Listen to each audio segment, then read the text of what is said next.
Hello ಸ್ನೇಹಿತರೆ, ನಮಸ್ಕಾರ ಎಲ್ಲರಿಗೂ. Welcome back to my channel.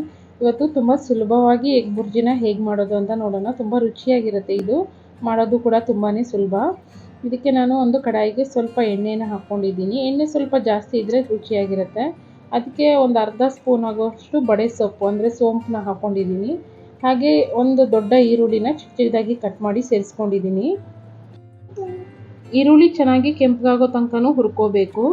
Low ಫ್ಲೇಮಲ್ಲಿ ಇಟ್ಕೊಂಡೇ ಹುರ್ಕೊಳ್ಳಿ, ಆದರೆ ಚೆನ್ನಾಗಿ ಕ್ರಿಸ್ಪಿ ಆಗಬೇಕು ಈರುಳ್ಳಿ. ಇದಕ್ಕೆ ನಾನು ಒಂದು ಅರ್ಧ ಸ್ಪೂನ್ ಅಥವಾ ಮುಕ್ಕಾಲು ಸ್ಪೂನ್ ಆಗೋಷ್ಟು ಜಿಂಜರ್ ಗಾರ್ಲಿಕ್ ಪೇಸ್ಟ್ನ ಹಾಕ್ಕೊಳ್ತಾ ಇದ್ದೀನಿ. ಜಿಂಜರ್ ಗಾರ್ಲಿಕ್ ಪೇಸ್ಟು ಹಸಿ ವಾಸನೆ ಹೋಗಬೇಕು. ಹಾಗೆ ಈರುಳ್ಳಿ ಚೆನ್ನಾಗಿ ಕ್ರಿಸ್ಪಿಯಾಗಿ ಕೆಂಪಗಾಗಿ ಹುರ್ಕೋಬೇಕು. ಈ ರೀತಿಯಲ್ಲಿ ಆಗುವಾಗ ನಾನು ಇದಕ್ಕೆ ಸ್ವಲ್ಪ ಕರಿಬೇವನ್ನ ಹಾಕ್ಕೊಂಡಿದ್ದೀನಿ. ಜೊತೆಗೆ ಒಂದು ಟೊಮೆಟೊನ ಚಿಕ್ಕ ಚಿಕ್ಕದಾಗಿ ಕಟ್ ಮಾಡಿ ಸೇರಿಸ್ಕೊಂಡಿದ್ದೀನಿ. ಟೊಮೆಟೊ ಹಾಕದೇನೂ ಮಾಡ್ಬೋದು, ಆದರೆ ಟೊಮೆಟೊ ಹಾಕಿ ಮಾಡಿದ್ರೆ ತುಂಬ ರುಚಿಯಾಗಿರುತ್ತೆ. ಹಾಗೆ ಚಪಾತಿ ಅನ್ನೋದ್ರ ಜೊತೆ ಎಲ್ಲನೂ ತುಂಬ ಒಳ್ಳೆ ಕಾಂಬಿನೇಷನು. ಟೊಮೆಟೊ ಹಾಕಿದರೆ ಸಾಫ್ಟ್ ಆಗಿರುತ್ತೆ ಎಗ್ ಬುರ್ಜಿ. ಇದಕ್ಕೆ ನಾನು ಕಾಲು ಸ್ಪೂನ್ ಆಗೋಷ್ಟು ಅರಿಶಿನ ಹಾಕ್ಕೊಂಡಿದ್ದೀನಿ. ಹಾಗೆ ಒಂದು ಸ್ಪೂನು ಚಿಲ್ಲಿ ಪೌಡರ್ ಹಾಕ್ಕೊಂಡಿದ್ದೀನಿ ಖಾರಕ್ಕೆ. ಹಾಗೆ ಒಂದು ಅರ್ಧ ಸ್ಪೂನ್ ಆಗೋಷ್ಟು ಪೆಪ್ಪರ್ ಪೌಡ್ರ್ ಹಾಕ್ಕೊಂಡಿದ್ದೀನಿ.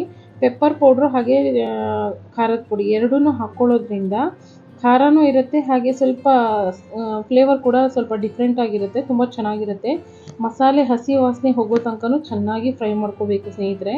ಇದಕ್ಕೆ ನಾನು 6 ಮೊಟ್ಟೆನ ಸೇರಿಸ್ಕೊತಾ ಇದ್ದೀನಿ. ಮೊಟ್ಟೆನ ಒಡೆದ್ಬಿಟ್ಟು ಇಟ್ಕೊಂಡಿದ್ದೆ, ಅದನ್ನು ಹಾಕಿ ಒಂದು 2 ನಿಮಿಷ ಬಿಟ್ಟು ಸ್ವಲ್ಪ ಉಪ್ಪನ್ನ ಸೇರಿಸ್ಕೊಂಡಿದ್ದೀನಿ. ಇದಕ್ಕೆ ರುಚಿಗೆ ಎಷ್ಟು ಬೇಕೋ ಅಷ್ಟು ಉಪ್ಪನ್ನ ಹಾಕ್ಕೊಳ್ಳಿ. ಚೆನ್ನಾಗಿ ಇದನ್ನು ಮಿಕ್ಸ್ ಮಾಡಬೇಕು. ಮಸಾಲೆ ಎಲ್ಲನೂ ಮೊಟ್ಟೆ ಜೊತೆ ಬೆರೆಯೋ ಥರನೇ ಮಿಕ್ಸ್ ಮಾಡ್ಕೋಬೇಕು ಚೆನ್ನಾಗಿ. ಲೋ ಫ್ಲೇಮಲ್ಲೇ ಇಟ್ಕೊಳ್ಳಿ, ಚೆನ್ನಾಗಿ ಮಿಕ್ಸ್ ಮಾಡಿ. ಹಾಗೆ ಮೊಟ್ಟೆ ಚೆನ್ನಾಗಿ ಬೇಯಬೇಕು, ಅಲ್ಲಿ ತನಕನೂ ಇದನ್ನು ಮಿಕ್ಸ್ ಮಾಡ್ತಾನೆ ಇರಬೇಕಾಗತ್ತೆ. ಸ್ನೇಹಿತರೆ, ಯಾರೆಲ್ಲ ಇನ್ನೂ ನನ್ನ ಚಾನಲ್ನ ಸಬ್ಸ್ಕ್ರೈಬ್ ಮಾಡದಿರೋ ಹೊಸದಾಗಿ ನೋಡ್ತಾ ಇದ್ದೀರಾ, ಪ್ಲೀಸ್ ನನ್ನ ಚಾನಲ್ನ ಸಬ್ಸ್ಕ್ರೈಬ್ ಮಾಡ್ಕೊಳ್ಳಿ. ಹಾಗೆ ಪಕ್ಕದಲ್ಲಿರೋ ಬೆಲ್ ಐಕಾನ್ನ ಕ್ಲಿಕ್ ಮಾಡಿ. ನಾನು ಹಾಕೋ ಎಲ್ಲ ವೀಡಿಯೋಸು ನಿಮಗೆ ನೋಟಿಫಿಕೇಷನ್ ಬರುತ್ತೆ. ವಿಡಿಯೋ ಎಲ್ಲನೂ ಮಿಸ್ ಮಾಡ್ದಿರ ನೋಡ್ಬೋದು. ಹಾಗೆ ವಿಡಿಯೋ ಇಷ್ಟ ಆದಲ್ಲಿ ಒಂದು ಲೈಕ್ ಮಾಡೋದನ್ನು ಮರಿಬೇಡಿ. ಮೊಟ್ಟೆ ಎಲ್ಲನೂ ಚೆನ್ನಾಗಿ ಫ್ರೈ ಆಗೋ ತನಕನೂ ಮಿಕ್ಸ್ ಮಾಡ್ತಾ ಇರಬೇಕಾಗತ್ತೆ. ಇದಕ್ಕೆ ನಾನ್ ಸ್ಟಿಕ್ ಪಾತ್ರೆಗಿಂತ ಈ ಥರ ದಪ್ಪ ತಳ ಇರೋ ಅಲ್ಯೂಮಿನಿಯಂ ಪಾತ್ರೆ ಅಥವಾ ಸ್ಟೇನ್ಲೆಸ್ ಸ್ಟೀಲ್ ಬರುತ್ತಲ್ವ, ಆ ಪಾತ್ರೆನ ಯೂಸ್ ಮಾಡೋದ್ರಿಂದ ತುಂಬ ಒಳ್ಳೆಯದು. ಇದಕ್ಕೆ ಕೊನೆಯದಾಗಿ ನಾನು ಸ್ವಲ್ಪ ಗರಂ ಮಸಾಲ ಹಾಕ್ಕೊಂಡಿದ್ದೀನಿ. ಗರಂ ಮಸಾಲ ಇಲ್ಲ ಅಂದರೆ ಸ್ವಲ್ಪ ನೀವು ಪಾವ್ ಭಾಜಿ ಮಸಾಲ ಅಥವಾ ಮ್ಯಾಗಿ ಮಸಾಲ ಬರುತ್ತಲ್ಲ, ಅದನ್ನು ಬೇಕಿದ್ರೂ ಹಾಕೋಬೋದು. ತುಂಬ ಒಳ್ಳೆ ಫ್ಲೇವರ್ ಕೊಡುತ್ತೆ, ರುಚಿನೂ ಹೆಚ್ಚಿಸುತ್ತೆ ಇದರದ್ದು.